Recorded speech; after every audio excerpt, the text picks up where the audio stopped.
The number one variable of growing your business in this room that is practical, achievable, doable, is how serious you take making content on the internet. It's that simple. No matter what anybody in this room says to me of why no, because they've never started and they have an ideology, or because they've made 45 posts on Instagram and haven't sold anything yet, no matter what your excuse is, things about COVID is it breaks your patterns, right? Something that monumental. Obviously, there's so many things that are challenging and difficult and obviously devastating. But when you're able to make it to the other side of a war or a pandemic or a challenging time in one's life, what was specific about this pandemic was it gave you time to kind of slow down, even if you were panicking up front, which is what I was doing. You know, literally within the first couple of days of the shutdown, 4 of our top 5 clients emailed us and said, we're not gonna be paying you for a while. And the way I build my company is for top line growth. I'm incredibly not incentivized for profit, which means we're running on very tight margin. So not getting paid is always a challenge. And then on top of everything else, Vayner's size was very, very unique in that we were not small enough and not big enough. So we got $0.0 from anybody. And so we had to navigate. And after all that was done, and what is the framework of so much of what I'm thinking about now started to emerge. And, you know, the reality is that I can sit here knowing this industry extremely well, knowing the enormity of the advantage of this room because there's so many immigrants in the room, and that intro is absolutely true. Life is about understanding the alternative. It's really hard to complain about what milk was put in your Starbucks when you came from the fucking dirt.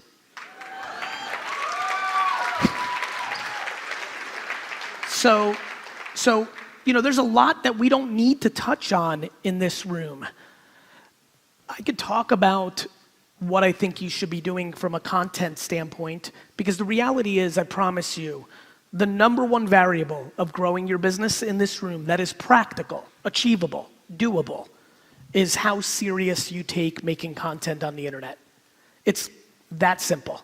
No matter what anybody in this room says to me of why no, because they've never started and they have an ideology, or because they've made 45 posts on Instagram and haven't sold anything yet, no matter what your excuse is, I promise you, social media is not broken in that story. You're the one that's broken.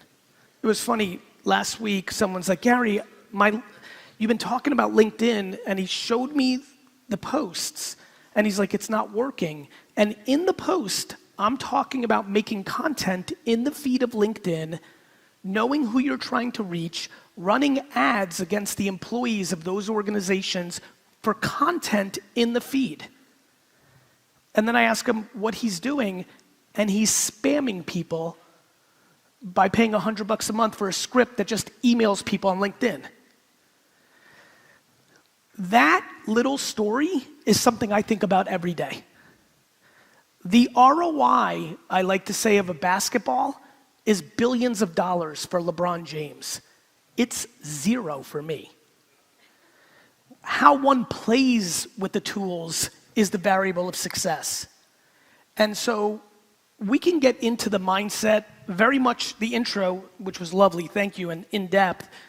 I do believe that the far majority of what is the opportunity in this room or the limitation sits in 2 very simple categories. One's uncomfortably black and white, and one is remarkably gray. The black and white is what I just started with. Until you start making dozens of videos, pictures, and written articles a week, you will continue to leave an extraordinary amount of money on the table, and somebody sitting next to you is gonna do it and take your market share. And I don't care if you've been the queen of that city for 30 years and work on your reputation, slowly but surely you will lose, because that's what always happens in business. If that wasn't the case, IBM would still be winning. I love this industry, and I love OGs, because my dad's an OG. Shit, I started so young, I'm an OG. Like, I love OG life, and it is absolutely building on reputation. But I love when an agent says to me, dear, you don't get it. I dominate this town for the last 30 years. I'm like, dear, you don't get it. You don't get it. Much bigger companies than you have gone out of business with fucking audacity. And it is audacity in 2022. It is only, and this is very clear, if you're sitting in the crowd and you're not doing this work, it's only two things, and they're both interesting. One is audacity. You're audacious that what you did in 1993 or 2001 or 2007 is enough for you to dominate 2022. Or you've lost your ambition, which is okay. I don't think of that as a bad thing. I don't think it's a bad thing that you're not as hungry. Maybe you've scratched your itch. Maybe you do want to do other parts in your life. But don't lie to yourself. And understand yourself on where you are in your journey. 2022 is going to be a remarkable opportunity for this room. The question is very simple, though. Who's going to actually put in the 30 hours of work starting today to actually know how to do pictures and videos and written words on these platforms, and who's not? And it becomes a very simple game. It's a black and white prescriptive game. Either you're good at it or you're not. No different than basketball. We need to have a very big conversation in the business world about how much kindness, compassion, empathy are the superpowers of business. People don't think so. When I talk about kindness, and I talk about it a lot, my favorite email is like, title, all caps, Gary, you're wrong. I'm like, here we go. I open it up. You don't get it, Gary. You talk about kindness. I'm always kind, and everybody takes advantage of me and walks all over me. And I reply, hey, Rick. Maybe you're manipulating the situation because you want somebody to walk all over you a little bit, because you're actually subconsciously trying to create leverage. Because let me promise you one thing about actual kindness if you're confused by the definition. Actual kindness means giving without expectation.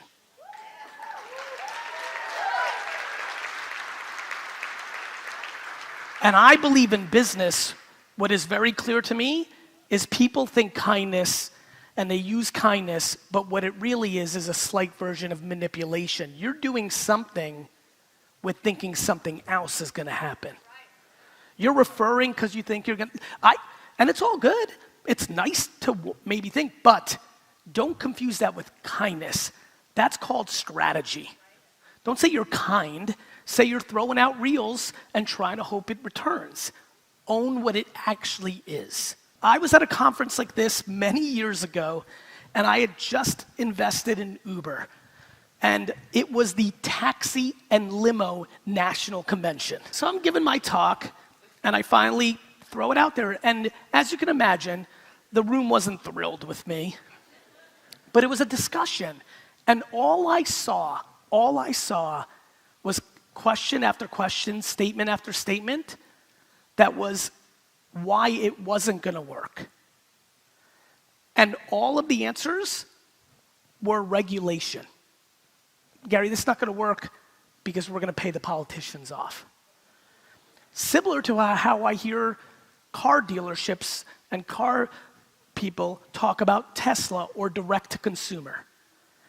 I promise you, when technology is coming along, hoping for regulation is always going to be a bad strategy. My favorite is everybody who hates big government because they're an entrepreneur, but then when something comes along and fucks you up, you love the government, don't you? So when the blockchain comes and starts taking out fees, you better shut your fucking mouth in this room. And notice how few claps just happened. Why do I bring that up right now? Not to razz, not to scare, because I want you to do the 50 hours of homework so you can innovate. What blows my mind is people's inability to put in the work in the face of information. All of you know that this blockchain thing is brewing. You've definitely heard about Bitcoin at this point. You've probably maybe heard of Ethereum. It's happening, and it's gonna affect this industry soonest. This is the book industry for the internet. The blockchain is contracts. Please understand that. Please, it's a very important thing. Please spend 15 hours Googling Ethereum and smart contracts. Get educated, not to play defense, but to play offense.